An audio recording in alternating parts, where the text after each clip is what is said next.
montrer mon œil. Alors ici, il y a la cornée par laquelle va traverser la lumière avec la sclère et la bande sclérale de l'implant Argus 2 qui va être insérée sous les muscles du globe oculaire et l'antenne ici qui va communiquer avec la lunette par des ondes radio. Il va y avoir un câble qui traverse par une incision faite dans l'œil et ici le faisceau d'électrodes qui va être cloué à la rétine. Tu veux le voir en vrai? Il est ici. Ici, il y a la bande sclérale qui va être mise autour du globe oculaire avec l'antenne qui va communiquer avec la lunette, le câble qui va traverser dans l'œil et le faisceau des électrodes qui va être cloué à la rétine. En ce qui concerne la partie externe du système, il y a les lunettes avec la caméra au centre qui va voir les images et qui va transmettre au boîtier électronique le signal des images et le boîtier va transformer les images en signal électrique qui vont être renvoyés à l'antenne ici et cette antenne va communiquer avec l'antenne de l'œil à l'intérieur pour que les électrodes s'allument. Pour le boîtier, ici on a plusieurs boutons. Il y a le bouton d'allumage, le bouton de mode inverse pour les jours où il fait très beau et tout brille, dans ce cas on met de mode inverse, et le bouton alarme pour éviter que l'appareil sonne lorsqu'il perd le contact radio entre les deux antennes. Sur le dessus, il y a 3 filtres. Il y a le filtre normal, un filtre 2 qui augmente l'intensité des flashs lumineux envoyés au patient dans l'œil, et le filtre contour qui permet de voir que le contour des objets. Donc pour rappel, l'implant ne concerne que les patients qui sont atteints d'une pathologie qui touche les photorécepteurs, comme ici l'Argus 2 concerne les patients atteints de rétinite pigmentaire où les photorécepteurs dégénèrent, mais toutes les autres voies visuelles sont conservées. Ainsi, l'implant va stimuler les cellules ganglionnaires de la rétine et le patient pourra visualiser des flashs. Donc le système ne fonctionne qu'avec des flashs, c'est-à-dire que le patient ne verra pas d'objets, il ne verra que les flashs renvoyés par les objets. Ça marche en niveau de gris, la caméra voit des niveaux de gris, donc pas en couleur, mais des niveaux de gris qui sont transformés en signal électrique plus ou moins fort, et la personne pourra percevoir ainsi les différences de niveau de gris. Par ailleurs, un seul œil est implanté et seules les personnes ayant simplement une perception lumineuse, c'est-à-dire n'ayant ni compte les doigts, ni d'acuité visuelle, ni voir le mouvement de la main, ne peuvent être implantées dans notre protocole français, ici, qui fait partie du forfait innovation. C'est le protocole standard français qui a été décidé ainsi, où seules les personnes ayant une perception lumineuse seulement peuvent être implantées.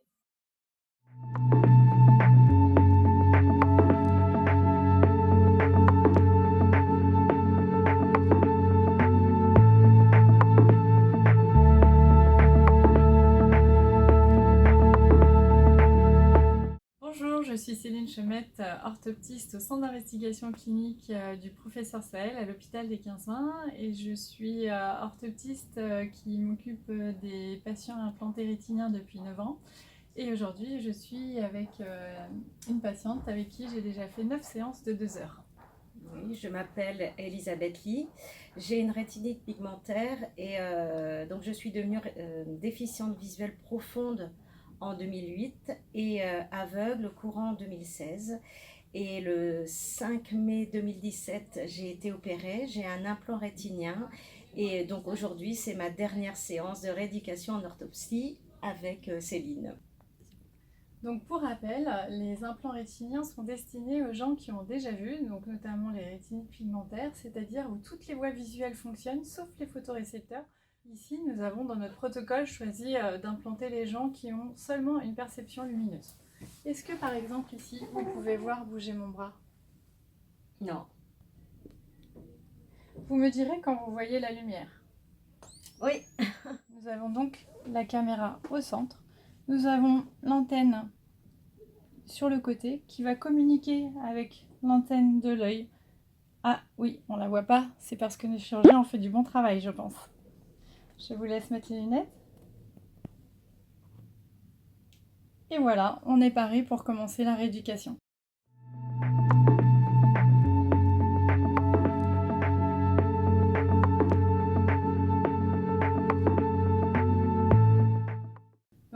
commencer par la persistance rétinienne, c'est-à-dire combien de temps la rétine va pouvoir garder la lumière. Donc par exemple, si notre patiente, lorsqu'on met une lumière devant, voit pendant 10 secondes la lumière et qu'ensuite ça s'éteint, ça voudra dire qu'elle pourra, lorsqu'elle va scanner sur des objets clairs, elle pourra conserver son regard sur l'objet clair pendant 10 secondes sans que l'objet disparaisse.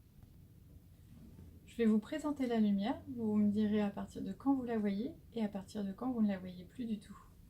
Je la vois.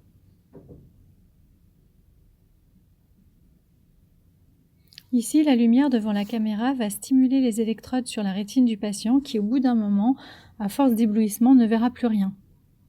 On considérera ce temps comme la persistance rétinienne.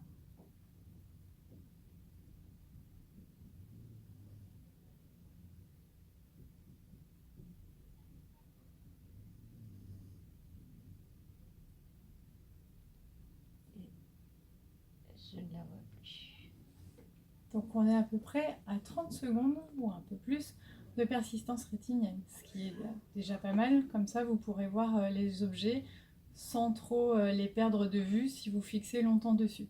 On va devoir le refaire normalement 5 fois parce que la persistance rétinienne diminue au fur et à mesure qu'on se sert des flashs sur la rétine car les photorécepteurs se saturent de plus en plus vite. Aujourd'hui, on ne va pas le refaire, on l'a déjà fait en première séance, mais il faut le faire au moins 5 fois pour voir si la persistance rétinienne est régulière tout le long de l'exercice. Donc on va faire un petit exercice où vous allez essayer de me dire par où arrive la lumière à votre avis. Par la droite. Bravo. Encore une fois. Par la droite, toujours. Bravo. Une dernière fois.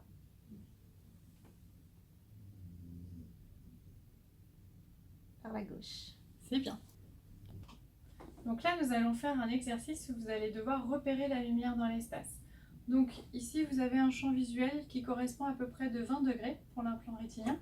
Alors, il va falloir chercher dans tout l'espace de la pièce. Ça veut dire qu'il va falloir faire des grands scans, à la fois de gauche à droite, mais aussi de haut en bas, et comme une lecture de la pièce dans l'espace.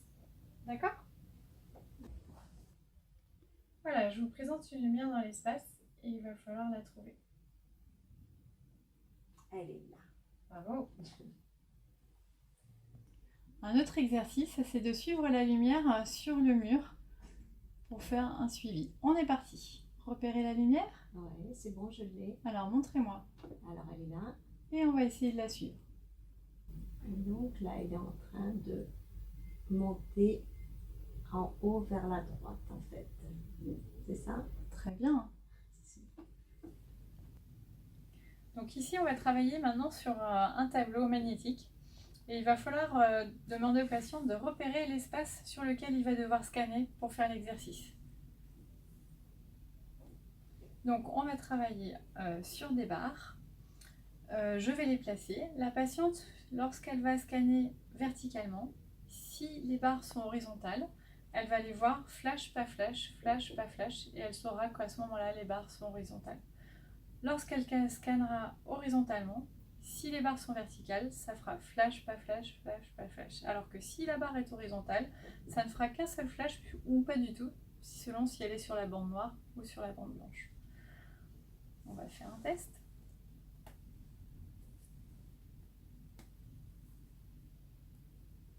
Et vous allez me dire comment sont les bandes et combien il y en a. Elles sont horizontales. Et j'en vois 3. Bravo. Donc maintenant, les barres ont des variations entre elles-mêmes et vous allez essayer de m'expliquer ce que vous percevez.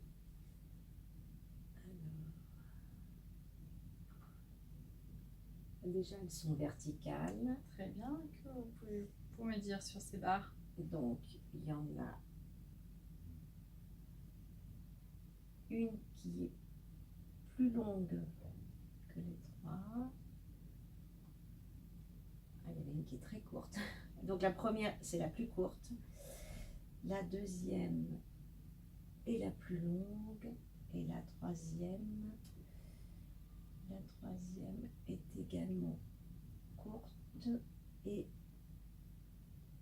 Il y a encore une... oui, c'est la deuxième, celle du milieu est plus fine que les deux autres. Bravo, c'est parfait.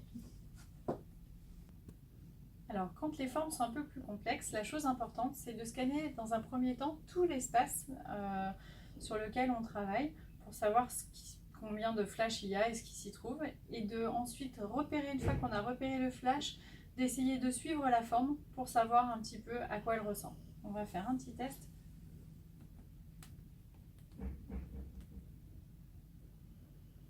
Je vous laisse faire.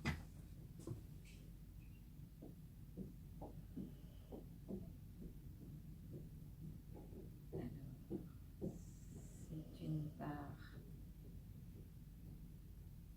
oblique et elle va comme ça, Très bien. de droite à gauche. Donc à partir de ces exercices, on va pouvoir ensuite faire éventuellement un visual acuity grading test qui permet d'évaluer une acuité visuelle. Elisabeth a une perception lumineuse uniquement, mais avec ses lunettes, elle peut arriver jusqu'à 1,6 logmar, c'est-à-dire on peut vraiment quantifier une acuité visuelle.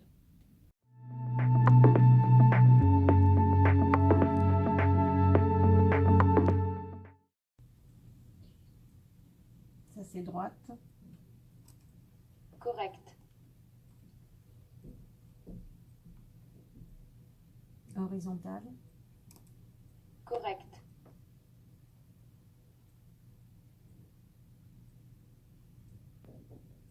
Droite. Correct. Gauche. Correct. Verticale. Correct. J'étais pas... Gauche.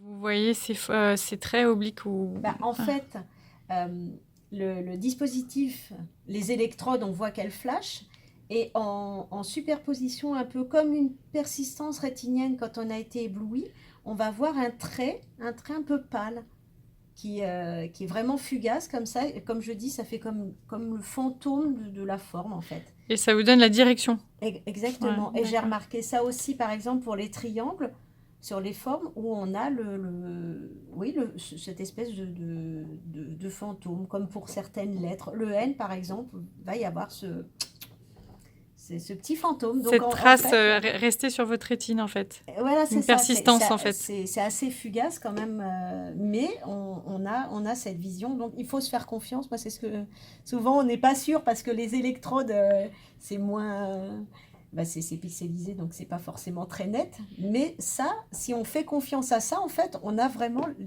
comme une image en fait. D'accord. C'est assez bizarre. Ouais, c'est bien. Merci.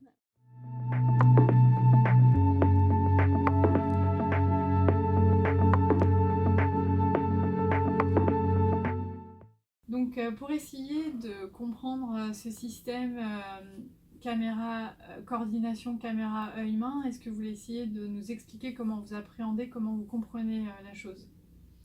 Alors concrètement, quand on regarde un objet, quand on voit ce qui est aligné à l'œil, on l'attrape facilement. Là par exemple, si je regarde ma main devant la caméra, je vois ma main. Si je bouge mon œil, je verrai toujours ma main, mais en fait, elle va se déplacer avec le mouvement de mon œil. Si je regarde à droite, la main va se retrouver à droite. Donc en gros, je vais faire le mouvement d'attraper par ici, alors qu'en fait, il faut que j'apprenne à aligner mon œil à la caméra et devant l'objet que je fixe. Et à l'inverse, si je bouge la tête, en fait, je ne verrai plus l'objet puisque c'est vraiment la caméra qui devient mon œil.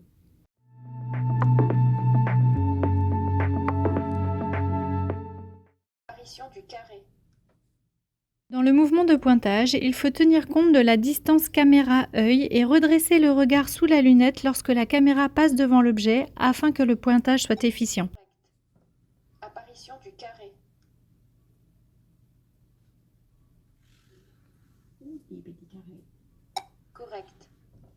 apparition de carrés.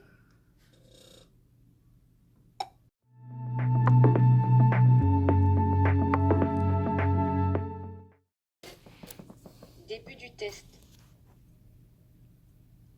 Veuillez répondre correct. Début du test. Veuillez répondre proche. Début du test.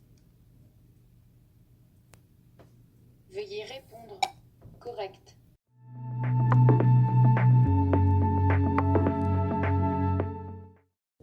Donc là, je vais vous présenter des formes. Il va falloir essayer de les analyser en faisant d'abord un grand scan sur le tableau pour repérer l'ensemble et puis des scans plus précis pour essayer de déterminer la forme exacte.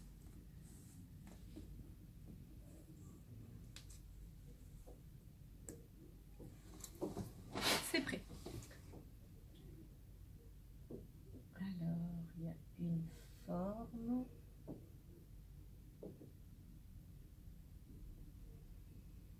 Donc, c'est un triangle qui est creux en fait.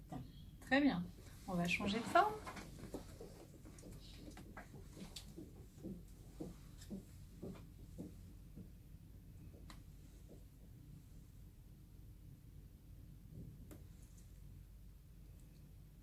Et vous allez essayer d'analyser la situation. Il y a une forme, deux formes. Donc, la forme de gauche, c'est un rond qui est creux. Et là, on voit bien votre tête tourner, effectivement, suivre la forme. Et là, donc, c'est une forme qui est pleine, donc ça flash beaucoup. Je vais passer en mode contour. Donc là, c'est un rond qui est plein en fait. Très bien, bravo. Encore une tentative de forme. Et il faudra me dire leur spécificité. Je repasse en filtre normal. Donc, deux formes.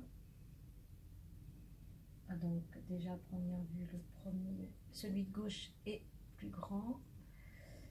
Ça a l'air d'être deux formes pleines. Je passe en mode contour. Donc, le premier.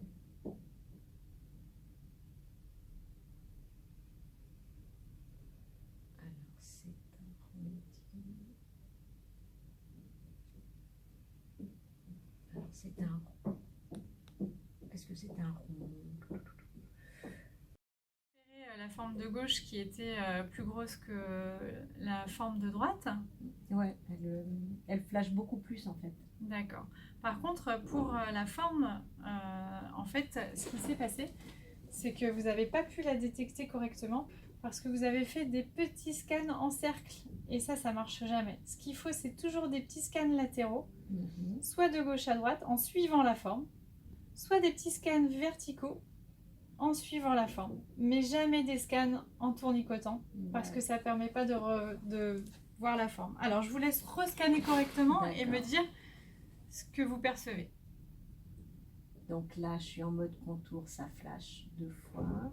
Et là, ça flash deux fois. Et donc, effectivement, c'est un grand carré, le premier. Et le deuxième, donc c'est une plus petite forme. Donc, je vais passer en filtre 2. Pour accentuer les flashs. Et c'est également un carré. Donc voilà, il y a deux carrés. Très bien, c'est parfait. Enfin, alors, on va changer de forme.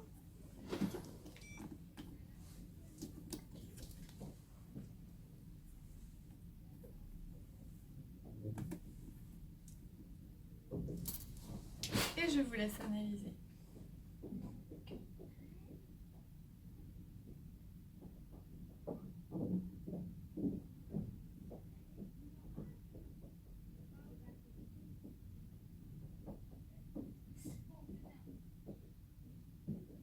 Donc, celui de gauche,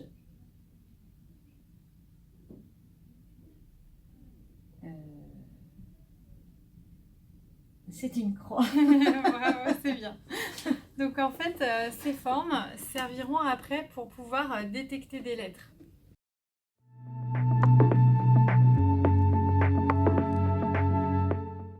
Donc pour cet exercice, je vais vous présenter des lettres. Donc dans un premier temps, il faudra faire des grands scans sur l'écran, hein. D'abord un vertical et un horizontal, pour voir à peu près la taille de la lettre et où elle se situe sur l'écran. Ensuite, il faudra faire de petits scans pour suivre la forme de la lettre et ainsi essayer de déterminer de quelle lettre il s'agit. Alors on y va pour cette lettre. Ah bah c'est là le cas. Oui, très bien.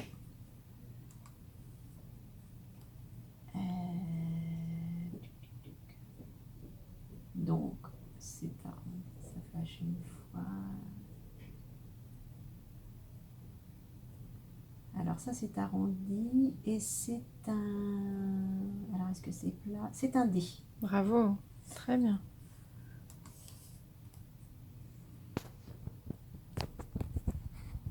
Oh bah ça flash plein de fois ça. Alors voyons.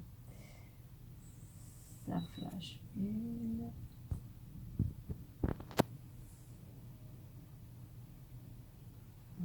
Qu'est-ce que c'est?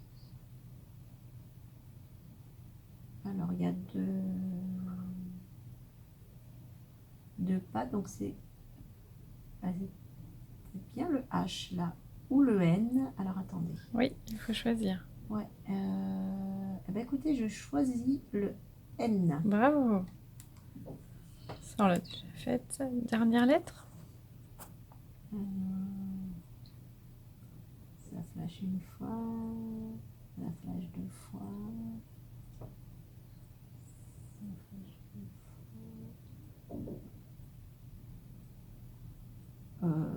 Serait-ce un O? Oui, bravo. Très bien.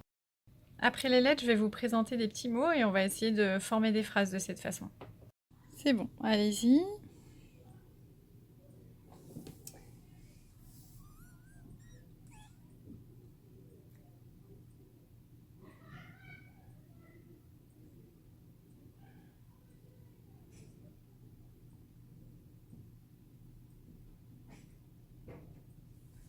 Alors, comme ça, je dirais que c'est voix. Oui. Comment vous vous sentez avec les lettres, les mots? Bah, en fait, j'ai l'impression que je vois quand même plus facilement quand c'est des lettres qui sont pas forcément très grandes, mais plutôt des lettres assez fines. En fait, c'est comme quand j'avais la rétinite pigmentaire, quand je voyais plus très bien, les gens me donnaient des très grands écrans, alors qu'au contraire, il faut plutôt quelque chose d'assez petit, avec des lettres bien contrastées, mais pas forcément des grosses lettres épaisses, parce que ça fait plutôt paquet. Donc, il faut que ça soit plutôt des traits fins, assez grands, en fait. Voilà, je ne sais pas comment D'accord. trop expliquer ça. Qui soit adapté à un champ visuel tubulaire.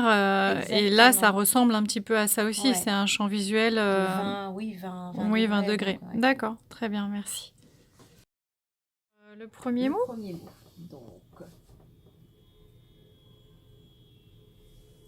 là, je suis... Ah bah c'est un tout petit mot, dites donc. Alors, la dernière lettre, je dirais que c'est un L. Et la première lettre, c'est un I. Il. Voilà pour le deuxième mot. Le deuxième mot. Donc,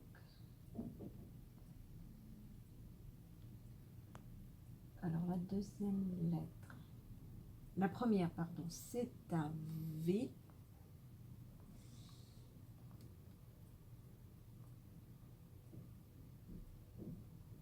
C'est un A. Il va. Oh là là, il y a le mot. C'est parti pour le troisième mot. Alors.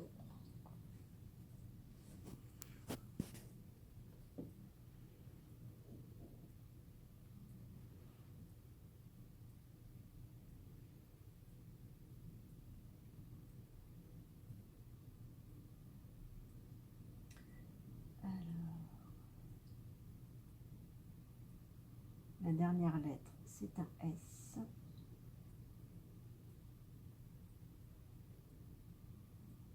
Mhm. c'est un V. Bravo.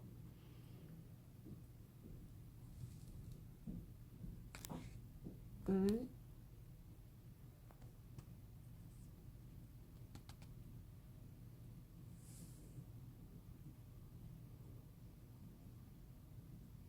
R, donc ça fait V-E-R-S, vert. Bravo. Vers où va-t-il? Je vais vous afficher le dernier mot. Allez-y. Attention, le voilà. Le voilà. Alors.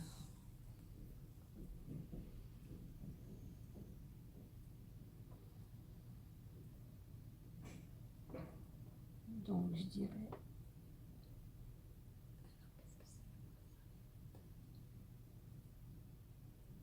La première lettre c'est un E. Mhm.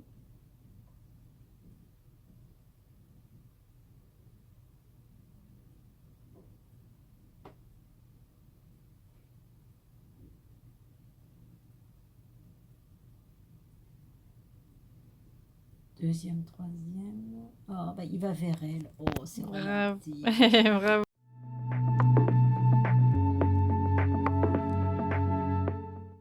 Faire l'analyse d'objets réels. Je vais le mettre du coup à ma ceinture. Donc vous pouvez porter à la ceinture ou dans votre sac ou en bandoulière. Mais vous, c'est la ceinture. hein. Là, je préfère. Ouais. Et voilà.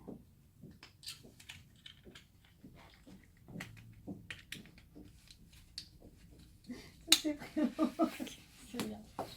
Alors, donc, je vais vous mettre un objet sur la table. Vous voulez être debout ou plutôt... Moi, je vais le mettre debout. Ok, alors on va pousser les chaises dans ce cas. Je vais mettre un objet sur la table. Et il va falloir l'analyser. Alors, la table, je vais vous mettre en face.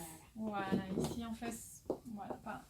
Il va falloir l'analyser, mais aussi il va falloir essayer de le toucher. D'accord? Alors, on va faire ça en 3 étapes. Donc, on va faire d'abord pour voir la dimension de l'objet. Il va falloir vous mettre à hauteur de la table pour pouvoir voir sa hauteur à l'objet, si c'est un objet haut ou court. Après, il va falloir se mettre par-dessus l'objet pour voir sa forme. Et ensuite, il faudra mettre votre main au bord de la table et faire un aller-retour de votre main à l'objet pour pouvoir voir la distance que votre tête parcourt et essayer de l'attraper sans le louper. On essaye les 3 plans? C'est parti. On y va pour l'analyse. Ça y est, hein, il est posé l'objet.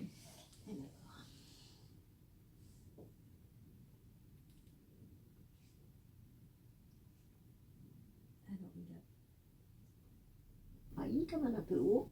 Oui, très bien. Il faut se mettre bien par-dessus pour essayer de voir sa forme. Alors, je vais passer en mode contour pour voir.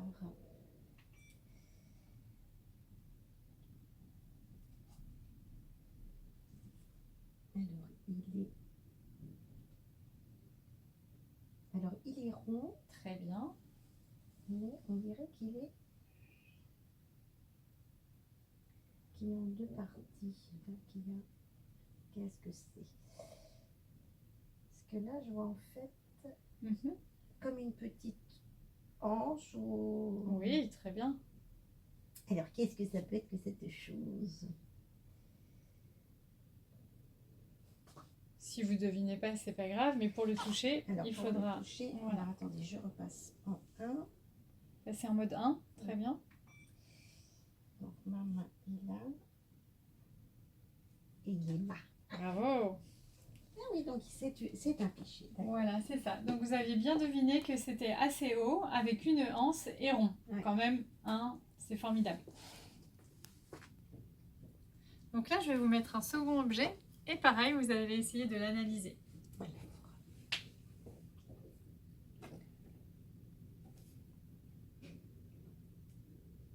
Bon, alors là, c'est un objet assez plat. Très bien. Et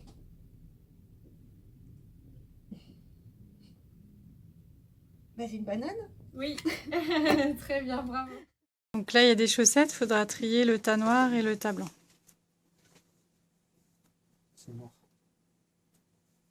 Les lunettes fonctionnant par effet de contraste et le patient sachant que la nappe est noire, lorsqu'il fera défiler les chaussettes devant le système, si celle-ci provoque des flashs, il saura qu'elle est blanche, mais si celle-ci ne provoque aucun flash, alors il saura qu'elle est noire, du même couleur que la nappe.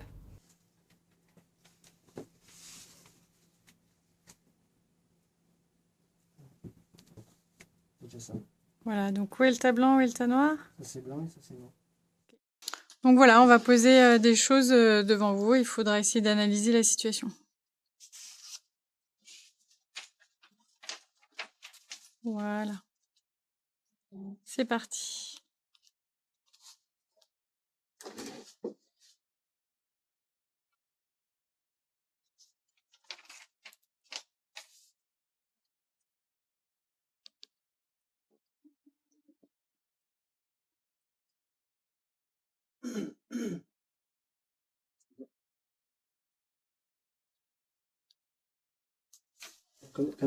C'est après ce qu'on a travaillé les fois précédentes. Mhm, Il y a ça fait 2 hommes.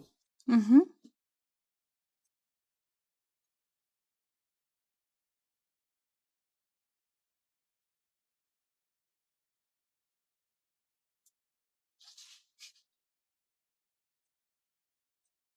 Donc je pense qu'il y a un truc qui est clair sur chaque côté à peu près. Mhm, C'est un flash de tous côtés et c'est sombre au milieu. mhm. Et ça a quelle forme? Mais ce qui brille c'est plutôt carré. Mhm. Par contre le fond, le milieu, Donc là, vous faites... je mets un monde inverse puisque pour déterminer la forme du milieu, D'accord, très on bien. l'a vu la dernière fois. Donc du coup tout ce qui brille est foncé. Voilà, Donc là je suis sur le truc foncé. voilà. C'est du blanc. Je vais la table.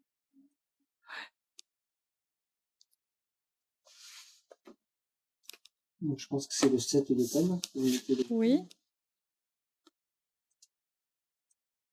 Avec une assiette entre les deux comme ça. Ouais, c'est ça.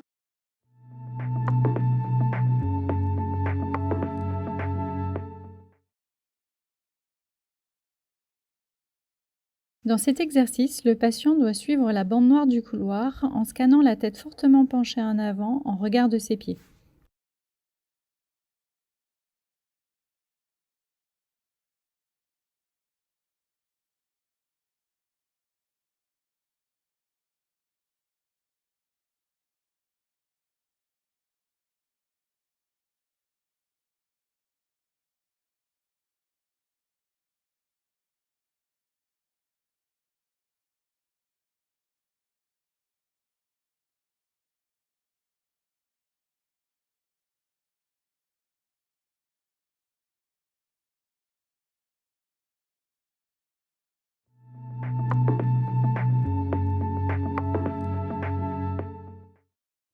Donc maintenant, vous allez avancer dans le couloir et essayer de repérer une porte et de me dire où elle commence, où elle termine, de voir sa largeur.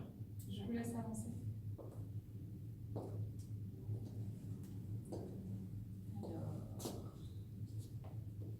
Il y en a une ici, donc elle commence ici et elle termine là.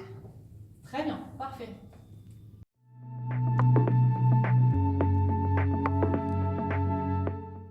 Donc on va faire un exercice où je vais passer devant vous, donc vous n'aurez pas besoin de bouger la tête. Et il faudra me dire si je viens de la droite ou de la gauche. Donc là le couloir est très clair et moi je suis en sombre.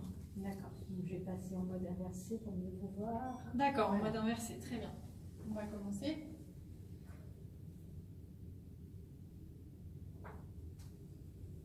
Alors vous êtes passé de droite à gauche. Droite à gauche.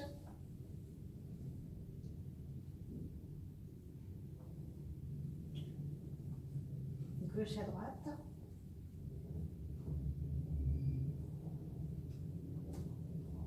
Droite à gauche.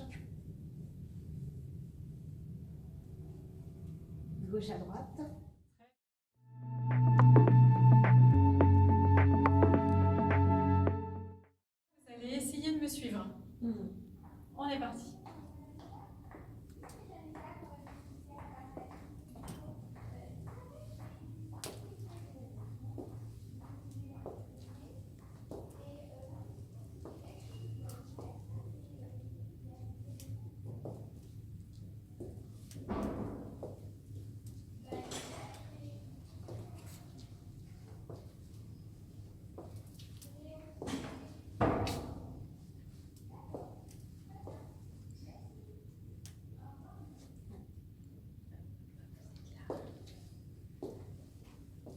Bravo, c'est très bien, bravo.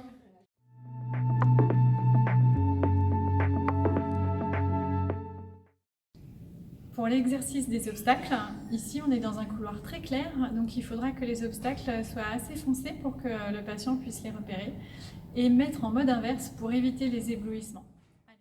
Et il faut essayer de les repérer, de me les pointer et de les éviter à nouveau.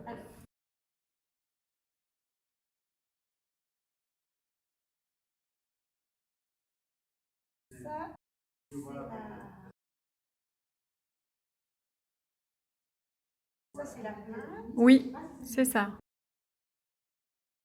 Là, il y a quelque chose, mais je suppose que c'est ma bête. Exactement, c'est ça.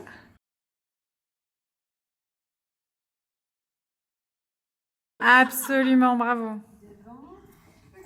Je vois que ça flash par là, mais est-ce que c'est pareil là? Je pense que c'est la plainte, c'est plutôt. Donc, nous avons un obstacle ici. Oui.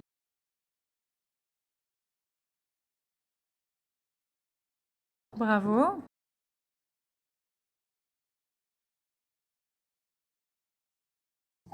Oui.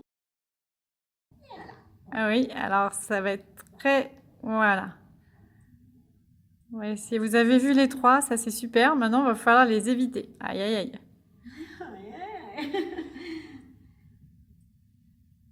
Alors, parce que ce truc-là, il est... Ouais, c'est ça. C'est un truc carré quand même. Bravo, bravo. Il vient par là. Bravo, franchement. Et l'autre truc qui est plutôt par là. Absolument.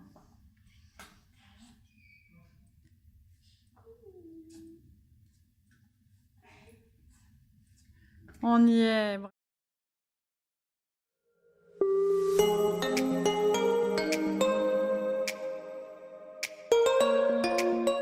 Donc voilà, on a fait les 10 séances de 2 heures qui sont achevées aujourd'hui. Et je vous remercie d'avoir participé à ce tutoriel, à cette vidéo. Et ensuite, il va y avoir la rééducation d'instructeur en locomotion à l'extérieur des murs, qui ne sera pas avec moi, mais avec votre instructeur en locomotion. Qu'avez-vous pensé des séances d'orthopsie ici ? Alors, globalement, ça a été vraiment très positif parce que je ne m'attendais pas quand même à voir autant de choses. Cependant, c'est vraiment très fatigant de réapprendre à regarder les objets et pas seulement les voir de façon passive. Là, c'est vraiment une vision active et c'est tout nouveau. C'est tout nouveau pour moi depuis quelques années en fait où je ne regardais plus les choses. Voilà, bah merci.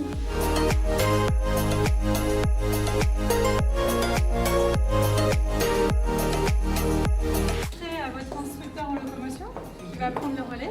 Bonjour. Bonjour, Céline Chomette, orthoptiste. Grégoire Guillot, bonjour. Ça y est, vous êtes prête? Donc là maintenant, on va appliquer tout ce que vous avez appris, on va l'appliquer dans les déplacements, sur les trottoirs, dans les transports en commun.